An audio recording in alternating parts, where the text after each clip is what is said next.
रास्ते पर ले जाएंगे, जिसमें सबसे पहला एसेट आता है asset number 1, the gods money. एक बहुत फेमस इंसान का कहना है कि मैं उस चीज को क्यों हासिल करूं जो इंसान ने बनाई है, बल्कि मैं तो ऐसी जगह इन्वेस्ट करूंगा जिसको भगवान ने बनाया हो, and that is gold and silver. और जिस इंसान ने ये बात कही है वो है रॉबर्ट कियोसाकी। वो इसे गॉड्स मनी कहते हैं। ऐसा इसलिए क्योंकि गोल्ड एंड सिल्वर ही एकमात्र ऐसी कमोडिटीज हैं जिसपे ना कोई गवर्नमेंट कंट्रोल होता है और ना कोई मार्केट फॉल। रॉबर्ट का मानना है कि आपके बुरे फाइनेंशियल वक्त में ये गॉड्स मनी ही आपका सबसे बेस्ट इंश्योरेंस पॉलिसी साबित हो सकती है, क्योंकि पेपर करेंसी जैसे यूएसडी, INR या जापानीज येन एक्सेस प्रिंटिंग और मार्केट इन्फ्लेशन और चेंजेस की वजह से हमेशा वैल्यू लूज करते रहते हैं। और इस नए साल पे तो रुपया मानो ऐसे गिर रहा है जैसे दुनिया की सबसे कमजोर करेंसी हो। हाल ही में रिपोर्ट में पता चला कि रुपया $1 के अगेंस्ट 86.58 का हो गया है और ऐसा माना जा रहा है कि ये और भी ज्यादा गिरने वाला है। पर गोल्ड और सिल्वर बुरे से बुरे मार्केट सिचुएशन में भी अच्छे खासे रिटर्न देते हैं। एग्जाम्पल के लिए 2008 की फाइनेंशियल क्राइसिस ही देख लो। एक तरफ जहां स्टॉक मार्केट गिरा हुआ था, रुपया तेजी से बढ़ना चालू हो गया था, रियल एस्टेट मार्केट क्रैश हो गए, वहीं गोल्ड के प्राइसेस स्काई रॉकेट कर गए। यानी एक तरफ जहां सारी इन्वेस्टमेंट लॉस दे रही थी, वहीं गोल्ड एक सेफ हेवन एसेट था। और इतना ही नहीं, जिस तरह बैंक्स में आपका रखा पैसा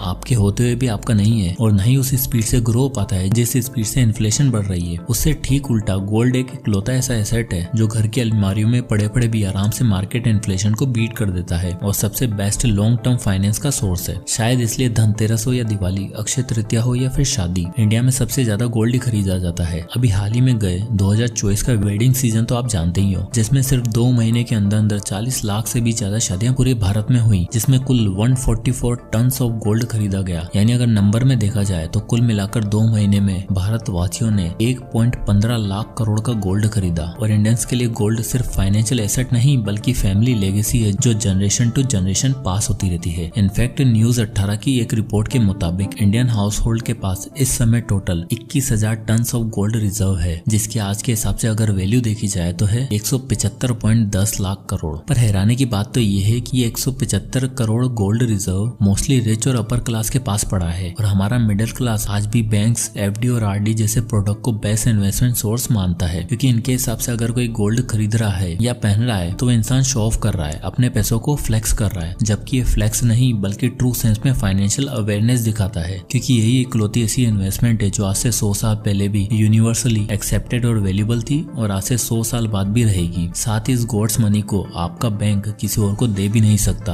और न ही लिक्विडेट कर सकता है। अब आता है asset number 2, small ventures for initial capital. God's money के बाद अगला एसेट आता है स्मॉल वेंचर यानी स्मॉल बिजनेस। ये ऐसा एसेट है